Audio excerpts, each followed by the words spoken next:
On to Contested War Zone. Beautiful art. Just beautiful art. Yeah, that looks nice. So it's a land. Whenever a creature deals combat damage to you, that creature's controller gains control of this land. Ooh. Tap for colorless, and 1 and tap attacking creatures get +1/+0 until end of turn. Ooh. That's also a reprint. Yeah. That's pretty sure that's a reprint. Like, pretty niche application, but still, like, the art on those things, it's just, that does it for me. The art looks pretty nice. I like that art, but the ability is not. I don't think that's a good land. No. No, the land is definitely underwhelming, but the art makes it okay. Yeah, especially that it only adds colorless. And they don't even have an option to filter, so... Yeah, definitely not a good card, but a beautiful card. Maybe for collecting, it's a really good card, but for playing, it's not. No. On to Endless Sands, Deserts, or Dune, or however you want to call it. It looked like it. Yeah, so add colorless to exile target creature you control. Not sure why you want to do that, but okay. 4, sacrifice this land, return each creature card exiled with this land to the battlefield under its owner's control. I mean, okay, you get your stuff back. You can get around, like, maybe some destruction spells or target removal or something. Yeah. And then you can get it back later, as long as your land doesn't get destroyed. It is also Eldrazi's who care about things in exile. That too. You can value it like that, maybe. Or maybe if, like, your creatures get enchanted with some bullshit that you don't want, like kind of transformation or something that doesn't untap them or something like that. Yeah. But then you can get them to exile, the enchantment falls off, then you get them back normally. So I see some applications for it, but... it's not that useful. Yeah. In my opinion. A more niche, I'd say. But... yeah, still, like, the art is just nice. Yeah, the art is pretty nice. Oh. Then we have Scavenger Grounds, also desert, the one that exiles all graveyards. That's a good land. That's a good land, opinion. Definitely. Like, Graveyard Hate can't be underrated in Commander these days. And also right here, like, the art. I mean, what the hell is going on, dudes? Yeah, that's pretty nice. They have done a great job with the art on this card. Yeah, I'm just wondering, like, what the price range will be, because pretty sure, like, the normal Scavenger Grounds is like a few cents. So I'm wondering what those cards will be. Yeah, I hope it's not like 100 euros or something. But seriously, like, if they are foil or something, pretty sure it will be up there. Yeah. Like, at least, let's say around, if they're foil, like around $50 at least.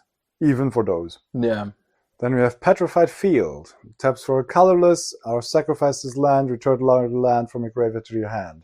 I mean, some kind of land recursion, or like in the Commander that's coming out. If you need to get back, like, a specific land. It would fit in the Chant deck. Yeah, sacrifice gets you another one back from the graveyard to your hand. Still, the land itself a little bit underwhelming. Yeah. But the art... somehow it reminds me a little bit of Helldivers, somehow. Yeah, it looks really nice. But still, like, land itself, a bit underwhelming, but pretty sure, like, the price still will be pretty damn high, especially in foil. Like, I can see that, like, in foil, that the colors are popping off like crazy. Yeah, and the shapes in the field, it looks pretty nice. Looking nice does not a good card make. No. Then we have Inventor's Fair. Already colorless land reprint. Already gets played in some artifact decks. And pretty sure with that art, this will be around $100, if not more. Yeah, at least, yeah. But it also fits in the Jeskai deck they bring out. Definitely, I see why they reprinted this card. But yeah, the art is really, really nice. That's the only thing what gets me by this land. Yeah. I mean, still, I'm not a big fan of, like, artifact decks, but still, like, the art just on those lands is just insane. Ooh. Power Depot, also an artifact land that enters tapped. Taps for colorless, or tap at 1 mana of any color. Spend this mana only to cast artifact spells or activate ability of artifacts in his modular 1. So it gets in with 1/1 counter, and you couldn't put the counter on another target artifact creature. That's a reprint. That's not a new card. Also a reprint. Definitely more niche than others.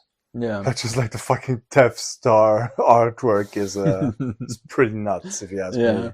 Like, still, like, in the artifact deck, in the artifact commander, this would definitely fit in right away. Yeah, I see that.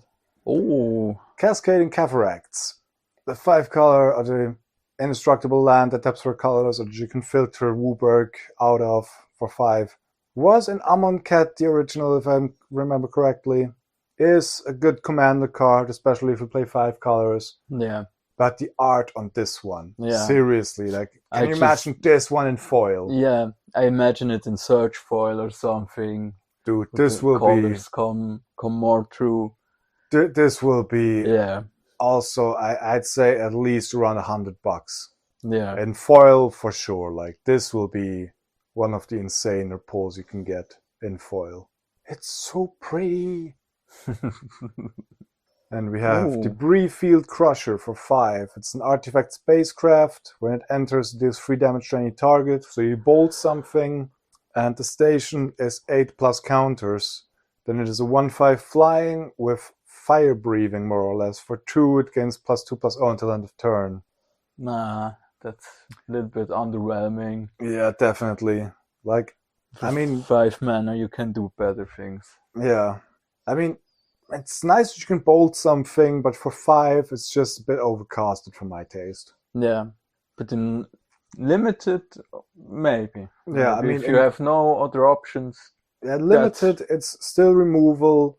It's a flyer that you can pump your mana into as a mana sink if you don't have anything else to do. So yeah, limited, definitely. Yeah, not first pick, but still a good limited card. But for constructed, I don't see it. No. But if you get it as the last card in the draft, yeah, you could take be it. Worse. Yeah. Could be worse. Yeah. Then we have Broodguard Elite, X green creature insect knight, a 0/0, and this creature enters with X +1/+1 counters on it. When this creature leaves the battlefield, put its counters on target creature you control, and it is Warp X and a green. Ooh, you can use it twice. Yeah. So no matter how much you pump into it, you can keep the counters around. Yeah, and the warp cost is also good for 1 green in decks. Yeah, so I definitely think this will see play in some decks. Not sure which ones, because I don't think it was that fitting for landfall.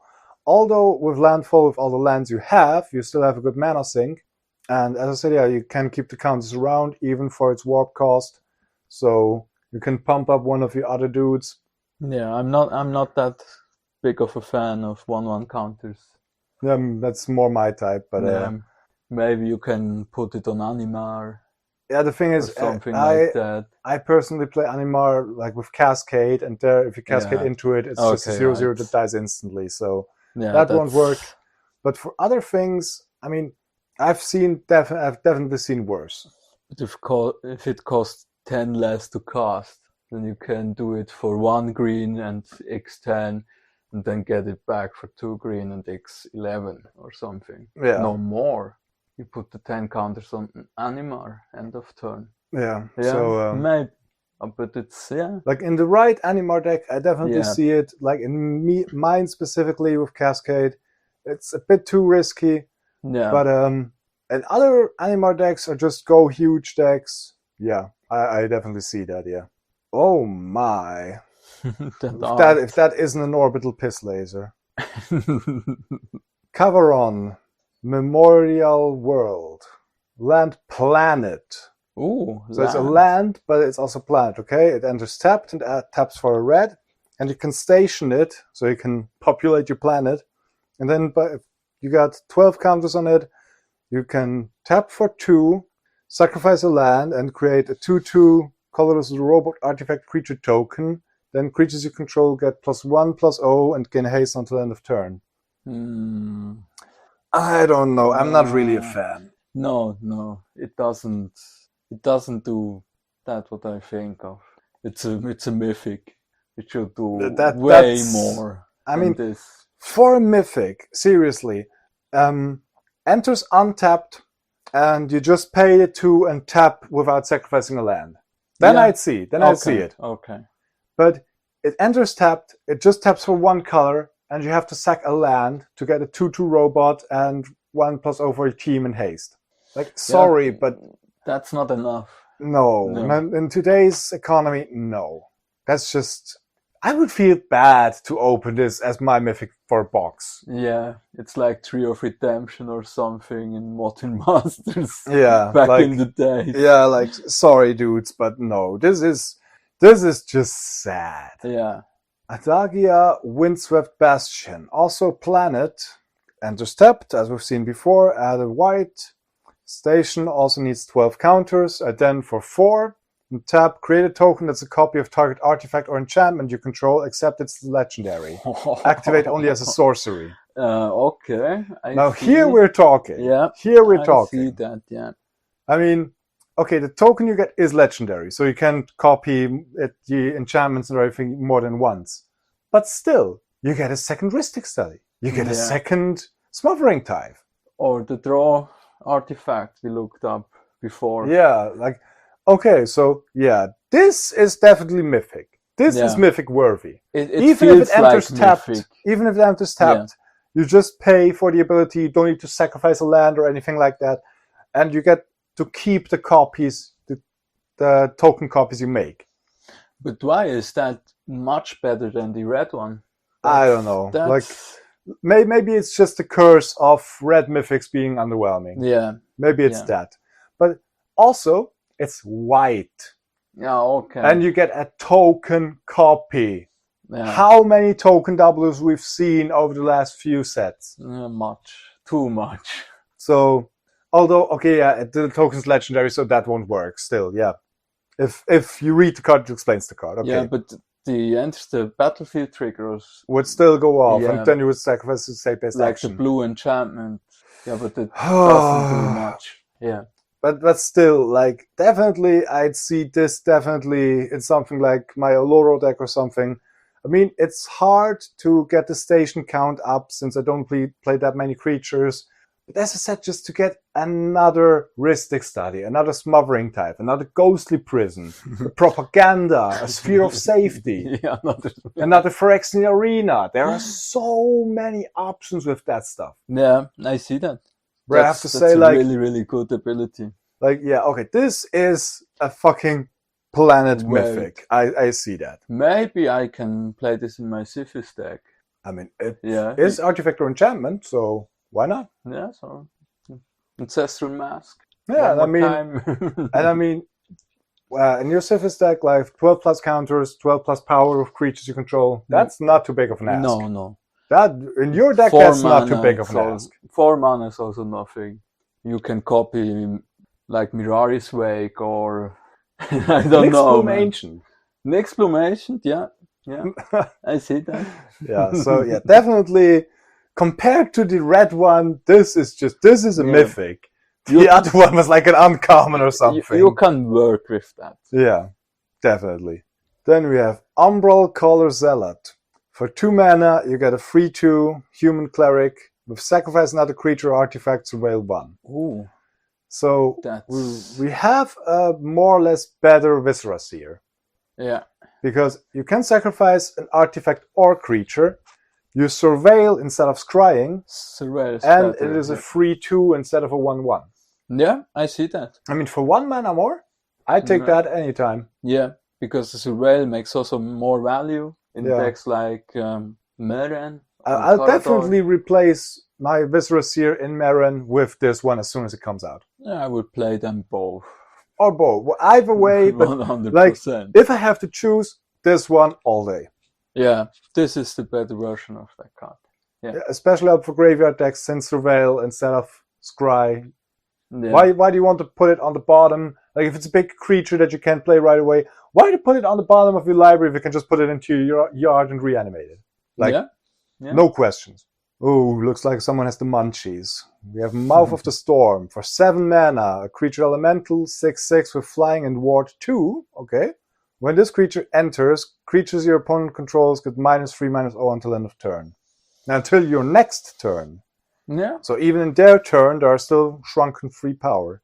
I mean, it's a bit costly with 7 mana, but seriously, like limited or something as a top end for a blue deck. Yeah, I see it. I mean, it Limited. protects itself with ward. It is a 6/6 flyer, and it buys you time. Yeah. So you can attack more profitable on your turn when it comes down. They can't attack profitable on their turn, and then when it comes back to you, you have a 6/6 flyer. So yeah, that's for limited. For limited all day. Yeah.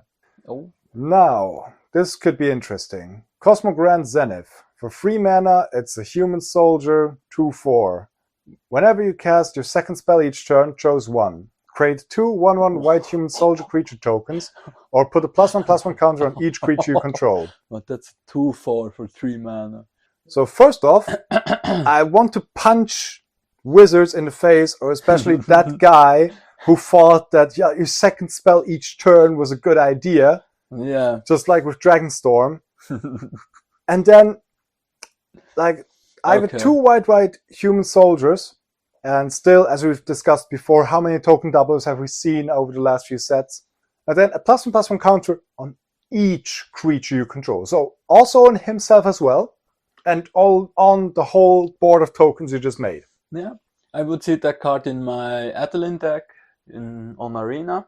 That's also human, makes humans, or buff the team. I'd see that really in every sick. white weenie deck. Yeah, that's every pretty white sick. weenie deck.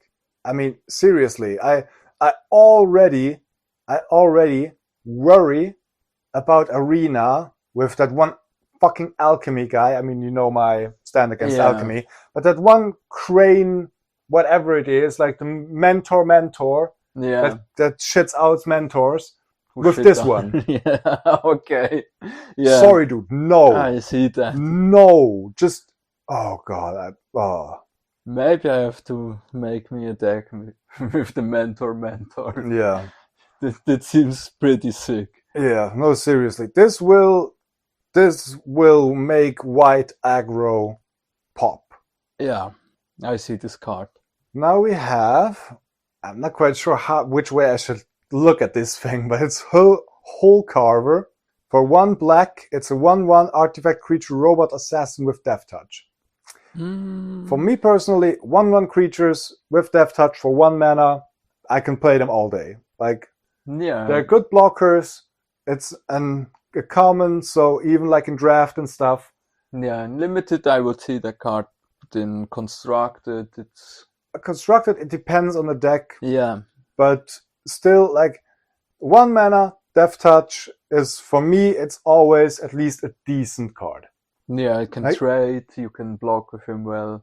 Yeah, like even if it's not good or like really nice or anything, it's at least decent.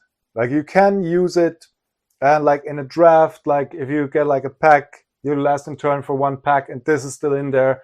I don't want to know what else would have to be in that pack so nobody picks this, but I wouldn't be mad to see this. Or like in my sealed pool, I also wouldn't be mad to see this. Yeah. Because especially with the, we have seen like color fixing should be pretty easy in this set. And so like to get 1 black pip, even if it's like outside of your main colors that you have in the deck, I'd still try to make it work somehow. Yeah, I would also see that. Good point is that it's an artifact creature. We have some artifact synergies in this set. It can be really, really good, I think. What the? How is he jizzing out of his hands? It at least looks like that. Ilvoy. So Ilvoy Galeblade. Ilvoy Gayblade, maybe, yeah. For 1 blue, you got a flash flying 1/1 with 2 sacrifice this creature and draw a card. A jellyfish warrior. With flash, 1 mana, flying 1/1. That can draw you a card. Yeah, I mean, that's not that bad because of the flash. You can jump block something, maybe sacrifice it at the same time. If you get the mana for it, yeah. So, I mean, it's definitely draft. It's definitely a home for this, but it's not the first pick. It's also maybe the last pick or something. Yeah, but I mean, at least it's playable. Yeah. Compared to other stuff, it's at least playable. Consult the star charts. I think we already seen this one and some other spoilers. So this is a 2-mana instant with kicker, 1 in the blue. You look at the top X cards of your library, where X is the number of lands you control. Put 1 of those cards into your hand. If the spell was kicked, put 2 of those cards into your hand instead. Put the rest on the bottom of your library in a random order. Yeah, I would see that card in some control decks. It can generate value pretty much for 4 mana. If you can look at 8 cards or so, you find for sure a solution for the problems or for threats. I mean, especially since it's an instant. I mean, even if you play it like let's say you're starting hand, you keep mana up for a counter spell, you don't use it. Even if you just play it like with 2 lands, okay, you only get to look at 2 cards, but you still get 1 into your hand. Yeah. Like there are other spells that do something similar for the same value or for the same mana cost. Yeah. But you still have the option to later in the game pay 4, and it doesn't scale with the mana you pay into it, but with the lands you have. Control, yeah. So that's a great plus, yeah. So I'd say this will see play not just like in limited or in standard or something. I'm pretty sure this will also see play in older formats. Maybe not vintage because you're not that dependent on lands. Yeah. But let's see, maybe legacy, modern adjacent formats and stuff. Yeah. I could see it. Yeah. Nesting grounds. Oh. Just when I read this, I'm just wondering, like, nesting grounds, if those are the space worms we've seen before. Like, so it's a land that taps for colorless, or you can move a counter from target permanent you control into another target permanent. Activate only as a sorcery. So you could move your indestructible counters or your shield counters. Yeah. Or of course, charge counters. Yeah. Would fit into the Jeskai deck. Definitely. It's a slow way. You can move only 1 counter at a time. You have to tap it plus 1 mana. But it's better than nothing. Yeah, I mean, it's still an option to move counters around. Like, I'd say I don't really see it for like charge counters and stuff, except if it's maybe onto like the Everflowing Chalice and stuff like that, or Cornucopia. Yeah. Because there you get a lot of value from just moving 1 counter. Maybe you can move some burden counters away from the One Ring. Then you take less damage. Yeah, you will draw less cards, but you could. Yeah. I mean, other permanents don't interact with burden counters, so you can draw 2 cards, take a counter away from it, then you take 1 damage. Next turn you make the same thing. Then you draw 2 cards for 1 life. Good call. We have Sammy, Wildcat Captain. For 6 mana, it's a legendary creature, a human artificer rogue, a 4/4 with double strike and vigilance, and spells you cast have affinity for artifacts. I am about to crash out. Seriously, dudes, I'm about to crash out. At least she has not affinity for artifacts. If that would be the case, I would. No, seriously, dudes, what are we doing here? They are pushing the artifacts. Just really a tiny bit. Really Just hard. A teeny tiny bit. I mean, come on, are you fucking serious? In Boros, it's not if like they had like equipments out the ass. And it's not just equipment spells or artifact spells that have affinity for artifacts. It's all spells you cast. I mean, Let's say, oh, I have 5 treasure tokens. Oh, I play half of my hand for like 1 or 2 mana, although there are 5 or 6 casting costs. I just imagine my colorless Eldrazi deck. Yeah, but as you said, like colorless, it won't work, so you would have to play Udalek. Yeah, or this one as commander. And then the rest is just Eldrazi's and artifacts, yeah. Colorless. Oh god. Oh god, come on, dudes. What the hell is wrong with you all?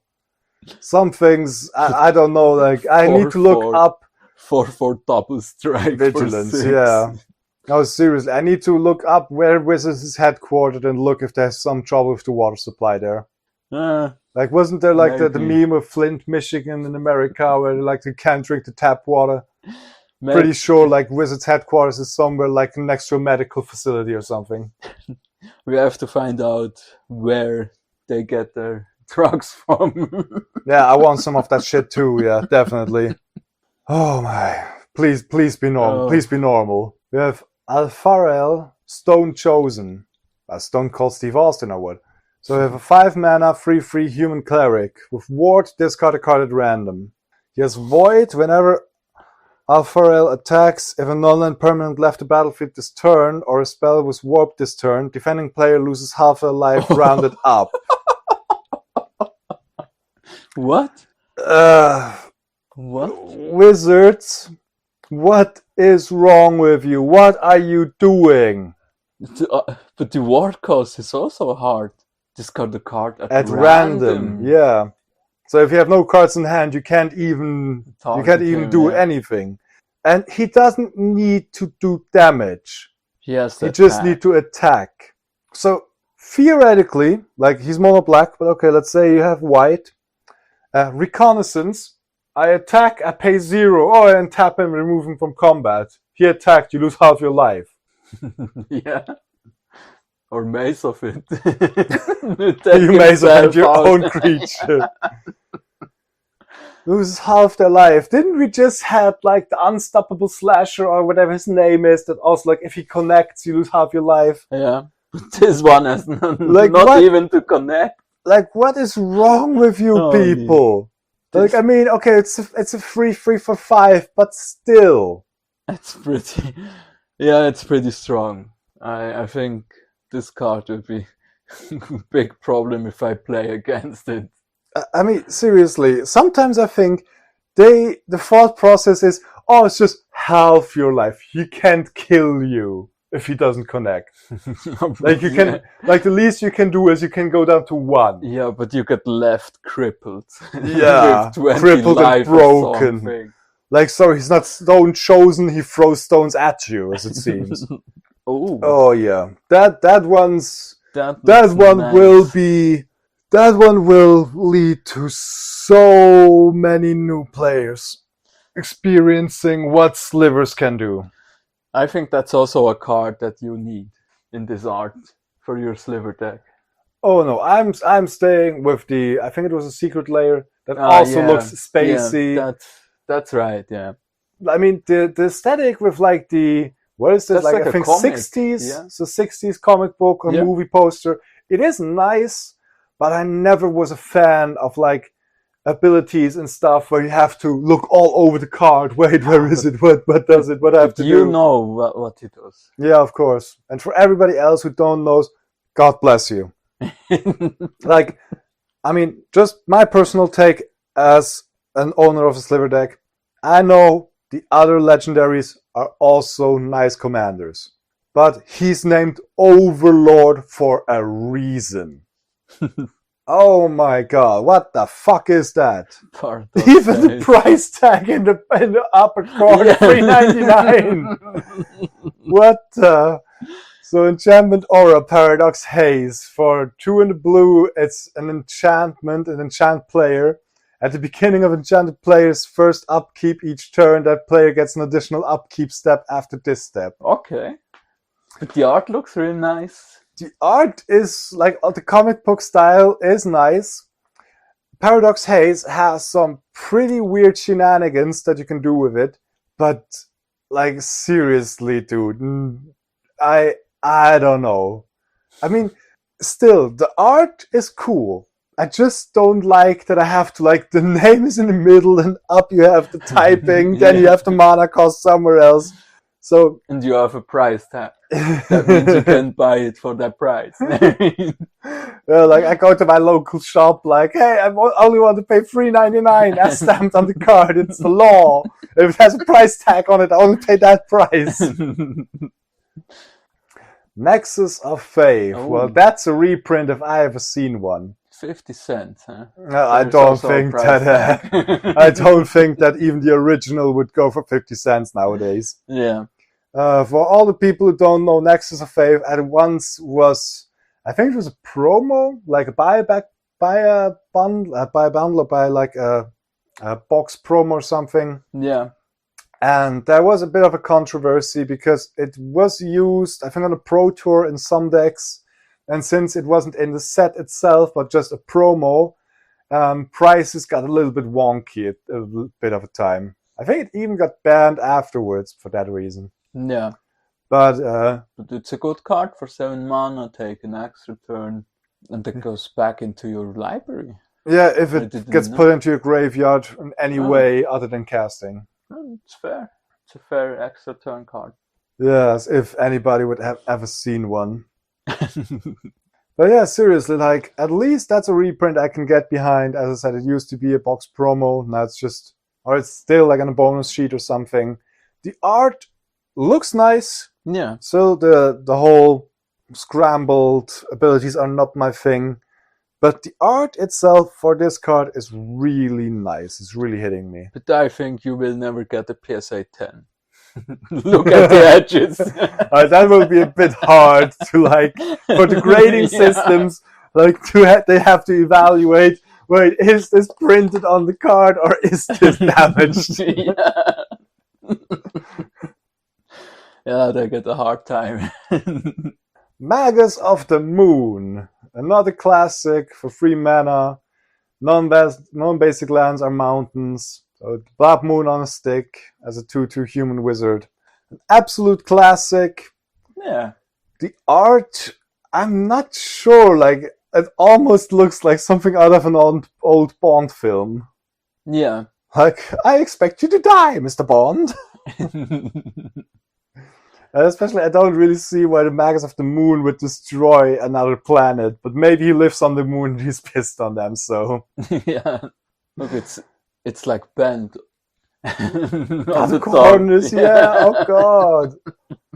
Oh, God, yeah, definitely damaged. Yeah. Definitely not. Yeah, definitely only 50 cents worth, definitely. Yeah.